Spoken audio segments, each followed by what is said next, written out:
Bismillahirrahmanirrahim. Assalamualaikum warahmatullahi wabarakatuh. Alhamdulillahirabbil alamin. Assalatu wassalamu ala asyrafil anbiya'i wal mursalin wa ala alihi wa ashabihi ajmain, amma ba'du. Baiklah, saya akan memperkenalkan diri. Saya Govina Tiara dari jurusan Pendidikan Bahasa Arab semester 1. Di video kali ini saya akan menjelaskan tentang kewarganegaraan, yaitu mengenai pengertian ketahanan nasional, aspek-aspek ketahanan nasional, asas-asas ketahanan nasional, dan sejarah terwujudnya ketahanan nasional. Yang pertama yaitu pengertian ketahanan nasional. Pengertian ketahanan nasional adalah kondisi dinamika, yaitu suatu bangsa yang berisi keuletan dan ketangguhan yang mampu mengembangkan ketahanan, kekuatan nasional dalam menghadapi dan mengatasi segala tantangan, hambatan, dan ancaman, baik yang datang dari dalam maupun dari luar, juga secara langsung ataupun tidak langsung yang dapat membahayakan integritas, identitas, serta kelangsungan hidup bangsa dan negara. Adapun menurut Harjo Mataram, ketahanan nasional adalah keuletan dan daya tahan suatu bangsa untuk mengembangkan kekuatan nasional dalam menghadapi segala tantangan dan ancaman dari dalam atau luar, langsung atau tidak langsung, dan bisa membahayakan kehidupan nasional. 2. Yaitu mengenai aspek-aspek ketahanan nasional.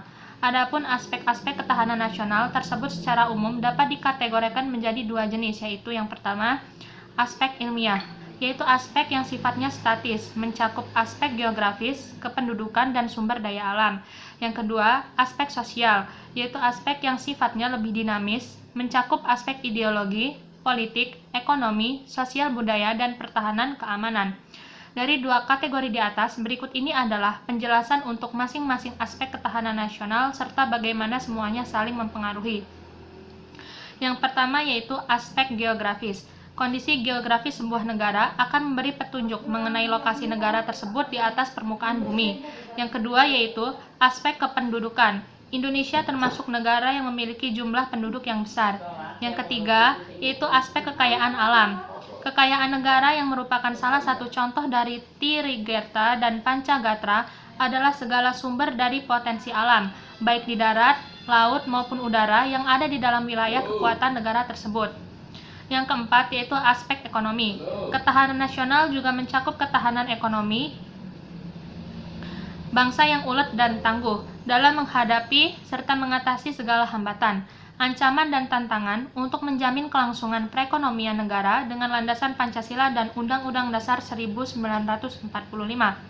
Yang kelima yaitu aspek sosial bangsa yang ulet dan tangguh dalam menghadapi serta mengatasi segala hambatan, ancaman, dan tantangan untuk menjamin kelangsungan perekonomian negara dengan landasan Pancasila dan Undang-Undang Dasar 1945. Yang kelima yaitu aspek sosial budaya. Aspek sosial pada dasarnya berhubungan dengan bagaimana interaksi manusia dalam kehidupan bermasyarakat, yang di dalamnya terkandung nilai-nilai kebersamaan, senasib, sepenanggungan, dan solidaritas. Yang keenam, aspek pertahanan dan keamanan.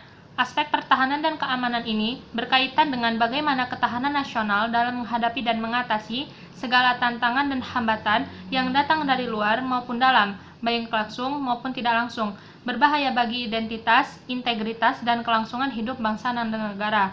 Yang ketujuh yaitu aspek pertahanan dan keamanan. Politik berasal dari kata polis yang berarti kekuasaan atau pemerintahan atau kebijaksanaan. Yang kedelapan yaitu aspek ideologi.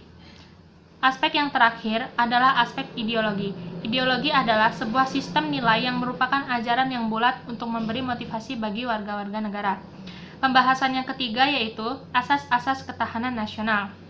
Asas ketahanan nasional Indonesia adalah tata laku yang didasari nilai-nilai yang tersusun dan berlandaskan Pancasila, Undang-Undang Dasar, dan wawasan nasional yang terdiri dari A. Asas kesejahteraan dan keamanan, B. Asas komprehensif integral atau menyeluruh terpadu, C. Asas mawas ke dalam dan mawas keluar, D. Asas kekeluargaan. Adapun pembahasan yang keempat yaitu sejarah terwujudnya ketahanan nasional. Sebagai konsepsi yang khas Indonesia, gagasan tentang ketahanan nasional muncul di awal tahun 1960-an, sehubungan dengan adanya ancaman yang dihadapi bangsa Indonesia, yakni meluasnya pengaruh komunisme dari Uni Soviet dan Cina. Pada tahun 1968, pemikiran tersebut dilanjutkan oleh Lemnahas, Lembaga Pertahanan Nasional. Baiklah, Sekian video kewarganegaraan yang dapat saya sampaikan pada minggu ini. Saya akhiri. Wassalamualaikum warahmatullahi wabarakatuh.